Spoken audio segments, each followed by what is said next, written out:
SIR के नाम पर गरीब मतदाताओं को मतदान से वंचित करने की साजिश कहीं न कहीं सरकार और निर्वाचन आयोग की मिलीभगत से हो रही है। स्वाभाविक रूप से झुग्गी झोपड़ी या कच्चे मकानों में रहने वाले लोगों के घर हर बरसात में जमी कर होती है। प्रायः बड़ी नदियों के किनारे रहने वाले लोग बाढ़ की चपेट में एक नहीं हर साल होते हैं। ऐसी हालात में उनके तमाम महत्वपूर्ण अभिलेख पानी में भीग जाने के नाते, घर के गिर जाने से, छप्पर के जमीन डूब जाने से नष्ट हो जाते हैं या खराब हो जाते हैं। जब निर्वाचन आयोग ने मतदान पहचान पत्र बनाया है तो अलग से SIR फार्मूला लागू कर मतदाताओं को मतदान से वंचित करने की साजिश क्यों की जा रही है? महाराष्ट्र की तर्ज पर बिहार में भी निर्वाचन आयोग को आगे कर भाजपा सरकार साजिश के तहत यह खेल खेल रही है। अपनी जनता पार्टी इसका पुरजोर विरोध करती है। मतदाता गरीब हो या अमीर हो, भारतीय संविधान ने सबको एक वोट देने का अधिकार दिया है। जो वोट माननीय प्रधानमंत्री के वोट की कीमत है, वही वोट एक चपरासी चौकीदार के भी वोट की कीमत है। अदानी के वोट की जो कीमत है, वही वोट अदानी के यहां काम करने वाले सबसे छोटे पायदान के कर्मचारी की भी है। इसलिए SIR का बहाना बनाकर मतदाताओं को वोट देने से अधिकार से वंचित नहीं किया जा सकता। जो हमारा संवैधानिक अधिकार है, अन्य अभी निर्वाचन आयोग द्वारा तय किए गए अभिलेख जो मतदाताओं को आइडेंटिफाई करने के लिए चिन्हित किए गए थे, वो अपने आप में पर्याप्त है। उसके बावजूद मतदाताओं को रोकने के लिए इस प्रकार का घटिया साजिशन जो अतिक्रमण किया जा रहा है, वो मात्र गांव, गरीब, मजदूर, किसान जो गांव में रहते हैं, उनको वोट से वंचित करने की साजिश है।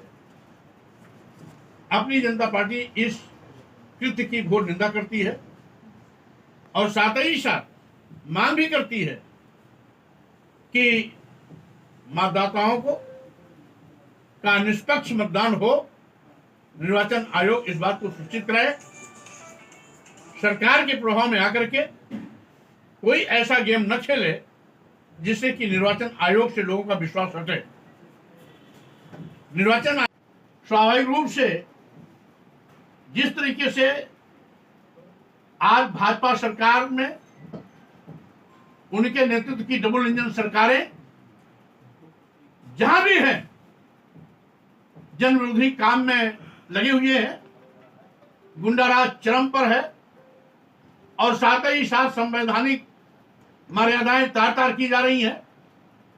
लोग खुले हाथ से देश और प्रदेश को लूट रहे हैं, सरकारी संस्थाओं को निजी हाथों में बेचने का पाप कर रहे हैं। उसको देखते हुए भाजपा और उनके सहयोगी पार्टियों का विरोध करना हमारा राजनीतिक धर्म है। क्योंकि हम देश को लूटा जाए, संवैधानिक मर्यादाएं तार तार की जाए, पूरा प्रदेश जंगल राज बना दिया जाए, ये कतई बर्दाश्त नहीं कर सकते। आर पार की लड़ाई आंदोलन के माध्यम से होगी और आंदोलन के माध्यम से सरकार की इस प्रकार के गलत फैसले का अपनी जनता पार्टी पुरजोर ताकत के साथ विरोध करेगी। सुमेर प्रसाद जी, अभी आपने चुनाव की बात करी, चुनाव आयोग की बात करी है। चुनाव आयोग के बाद चुनाव जब होते हैं कहीं न कहीं जो है शिकायतें लेके पहुंचते हैं, विपक्ष भी पहुंचता है, कहीं और लोग भी पहुंचते हैं, मगर खाली उनके पास जो है जू नहीं रेंगती है। क्या उनको कहीं न कहीं सत्ता का डर रहता है कि इस तरह के मामले सामने आते हैं? नहीं, कुल मिलाकर के जब संवैधानिक संस्थाओं को सरकार अपना गुलाम बना लेती है, अपने हाथ में कर लेती है, तो स्वाभाविक रूप से संवैधानिक संस्थाएं कमजोर होती है।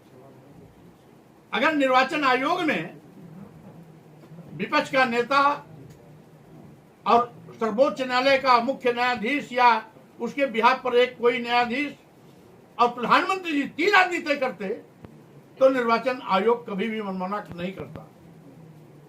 जब निर्वाचन आयोग के सभी आयुक्त माननीय प्रधानमंत्री या भारत सरकार या केंद्र सरकार की दया और माया पर बनते हैं, तो स्वाभाविक रूप से केंद्र सरकार की अनदेखी नहीं कर सकते हैं, निष्पक्ष चुनाव नहीं करा सकते हैं।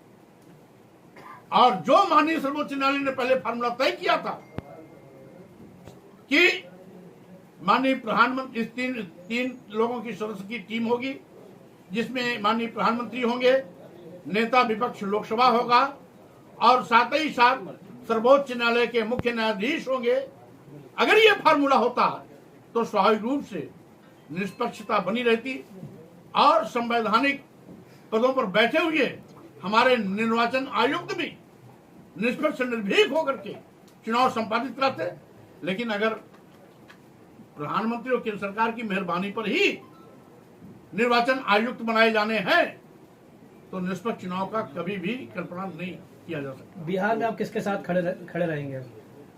स्वाभाविक रूप से जिस तरीके से आज भाजपा सरकार में उनके नेतृत्व की डबल इंजन सरकारें जहां भी है जन विरोधी काम में लगे हुए हैं, गुंडाराज चरम पर है और साथ ही साथ संवैधानिक मर्यादाएं तार की जा रही हैं।